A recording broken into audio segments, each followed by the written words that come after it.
Hola a tots i a totes. Aquesta és una guia que hem fet des del Centre de Psicologia i de Logopèdia de CIT.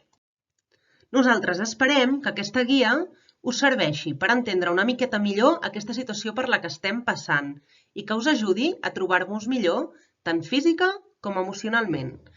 Vinga, endavant! Estar tancats a casa vol dir perdre moltes de les nostres rutines habituals. No podem anar a la feina o estudiar, no podem quedar amb els amics o anar al cine. I això pot fer que en alguns moments ens sentim malament. Alguns exemples de com ens podem sentir són els següents. Pot ser que ens sentim sols o que tinguem por al que pot passar, por que passi alguna cosa molt dolenta. Podem sentir ràbia o estar enfadats, sentir-nos tristos i, sobretot, és fàcil que ens trobem avorrits. Aquesta guia s'ha fet amb la idea de poder millorar aquestes emocions negatives que podem sentir en alguns moments i viure amb més calma i benestar aquests dies que ens toca estar a casa. Ja us avancem que una de les coses més importants serà fer noves rutines i activitats variades encara que sigui dins de casa. Després us ho explicarem millor, però aquí tenim alguns exemples. Per exemple, com ens agrada de vegades fer-nos un bon bany o una bona dutxa amb la nostra música preferida o practicar una miqueta de ioga, encara que sigui dins de casa. Cuinar aquella recepta que fa tant que teníem ganes de provar. Veure una bona pel·lícula, llegir un llibre o fins i tot pintar mandales. Però abans de res, ens agradaria començar parlant del responsable que estigui passant tot això. El responsable és un virus, com tots sabeu, que es diu coronavirus. Aquest virus només es pot veure, com tots els virus, amb un microscopi.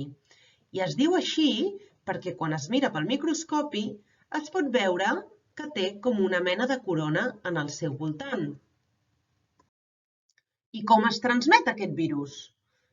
Com tots sabeu, aquest virus es transmet per les gotes de saliva o petits mocs que podem disparar quan tossim o estornudem. A més, podem tenir aquesta saliva o aquests mocs a les mans després d'haver-nos tocat la cara. Aquest virus es contagia més que el virus de la grip, que cada any afecta a moltes persones. Anem a veure un exemple de com es podria transmetre el virus. Imaginem que jo estornudo i em tapo el nas i la boca amb les mans. En les meves mans hi ha una miqueta de gotetes de saliva o de mocs. Després vaig pel carrer i toco la barana d'una escala. Al cap d'una estona potser ve una altra persona, toca la barana i es rasca els ulls. Aquesta persona es podria haver contagiat del coronavirus. Què em passa si el tinc? És important que no ens espantem. Si agafem aquest virus, el més probable és que ens sentim igual que quan ens agafa la grip. És a dir, tindrem febre, tos i dificultat per respirar. També pot ser que apareguin altres símptomes, com malestar general. En alguns casos, pot haver-hi símptomes més greus, però no és el més habitual. Han de vigilar especialment les persones que tenen altres problemes de salut, com per exemple, asma, diabetis o problemes del cor. I com ho puc fer per evitar el contagi? El més important és rentar-se les mans moltes vegades amb aigua i sabó, durant uns 20 segons. També hi ha persones que el que fan és cantar tota una cançó sencera mentre es renten les mans i així s'asseguren que ho han fet durant l'estona suficient. Aquí et deixem un link per veure com et pots rentar estupendament bé les mans. A més, és important que estiguis separat com a mínim 1 metre de les altres persones, sobretot si aquestes persones han tingut símptomes de refredat o de grip. T'has de tapar la boca i el nas a l'hora de tossir i estornudar. I ho has de fer amb la part de davant del colze o amb un mocador d'un sol ús. A més, et recomanem que evitis compartir menjar i estris de cuina, així com tovalloles, si no estàs segur que han estat molt ben netejats. Però què puc fer per cuidar-me? Què puc fer per sentir-me millor? És normal voler saber el que està passant. Per això recomanem consultar els canals d'informació oficials, com ara els telenotícies o els diaris online. S'ha de vigilar amb les xarxes socials. No tota la informació que surt allà és fiable. No us recomanem estar molta estona mirant les notícies. Això farà que augmenti l'angoixa. No t'informis més de 2 vegades al dia. Això et farà sentir millor.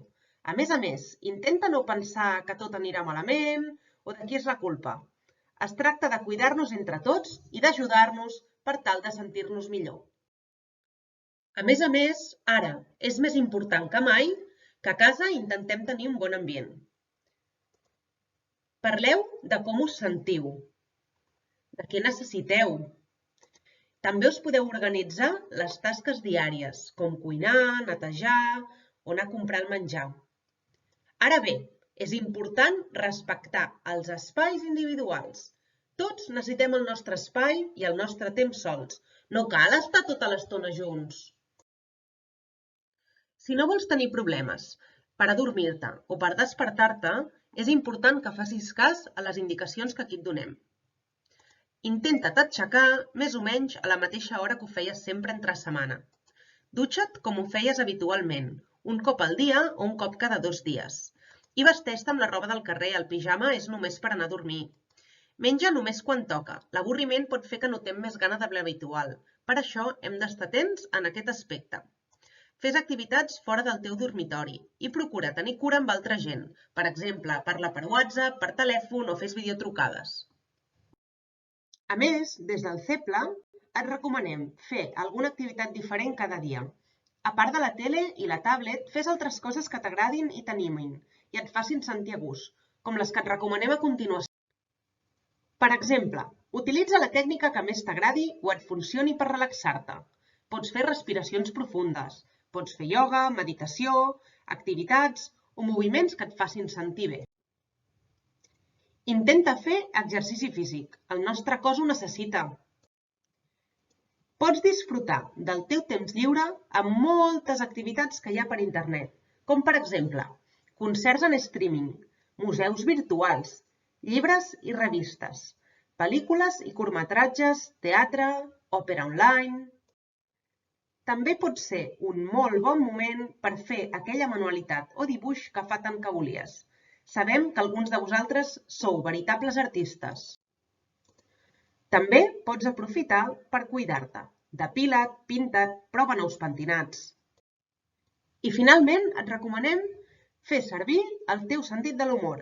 L'humor és una emoció que t'ajudarà a reduir l'angoixa i a mantenir la por, que és una altra emoció, a ratlla. Això són només algunes idees generals, però des del CEPLA, els propers dies, organitzarem algunes activitats online que seran gratuïtes, que ens ajudaran a passar millor aquests dies que ens toca passar dins de casa. Els que estigueu interessats ens podeu enviar un WhatsApp al telèfon que apareix en pantalla. És el 645 508 688. Moltes gràcies a tots per la vostra atenció. Esperem que us hagi servit aquesta presentació i recordeu, durant els propers dies us proposarem activitats que pensem us poden ajudar a sentir-vos millor dins de casa. És important que conservem la calma i que estiguem tots positius, perquè encara que aquest període sigui una mica estrany, sabem que passarà, que tornarem a la normalitat i que al final tot anirà bé. Una abraçada!